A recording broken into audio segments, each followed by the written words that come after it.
So once your steriliser has finished, whichever steriliser you're using, if you leave all your bottles in the steriliser with the lid on, regardless of what steriliser type you use, then your bottles remain sterilised.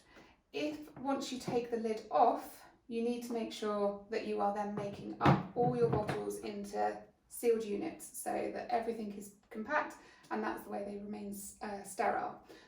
Try not to take a bottle and make it up and then leave the rest in the steriliser. You want them to be a secure unit, and then they're nice and sterile. If you can leave your bottles in the steriliser as long as possible, you then don't get as much condensation, but the condensation isn't a problem because it's sterile water. It's been steamed, so it's not a problem, but if you leave them in there, they then tend to dry as well. So once you've got your bottle, we are going to make up a feed. So first off, you want to clean the surface that you're going to be using, and ideally using paper towel rather than any kind of kitchen cloth, because that can be harbouring some germs that you don't want to get when making up your bottle.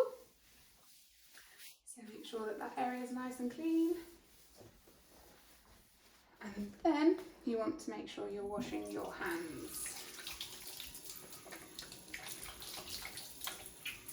Obviously following the 20-second rule so that your hands are nice and clean. And then drying them off.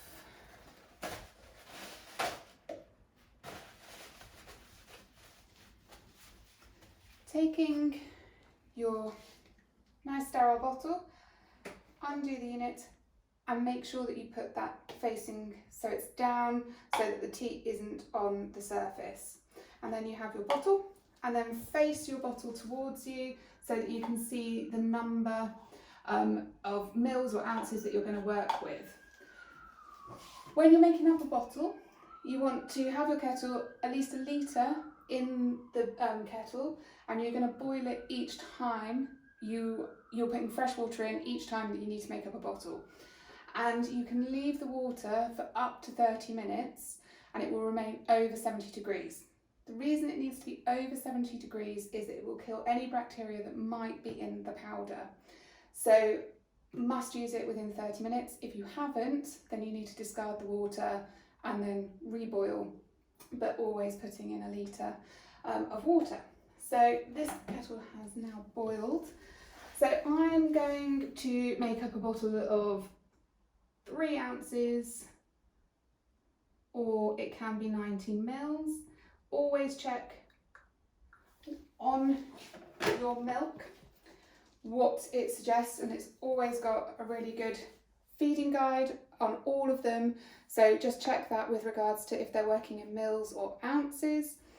And also just another little thing, if you're changing between milks for whatever reason, always make sure you keep the same scoop for the same milk, because the scoop sizes can slightly change dependent on the milk that you're using. So try and make sure that you always keep the same scoops for what's come in the tub. Before using your milk, it is always good just to double check that it's in date, and also that you have on the top of it when you opened it, and that you're using it within 4 weeks of it being opened. So you're going to take your scoop and you're going to take your milk from the centre, or your powder from the centre of the tub, and I'm just going to use the leveller that is in the tub, but you can use a knife and you use the flat surface of the knife to level off your scoop. And what you want to do is then 1, 2, 3. If you want to know a little hint or tip on how to stop the milk congealing into the scoop, then we have another little video for you on how to do that. So pop that back in there. You're then going to put the lid on your bottle, making sure it's nice and secure. You then roll the bottle so that the milk disperses into the water. Then a really good shake.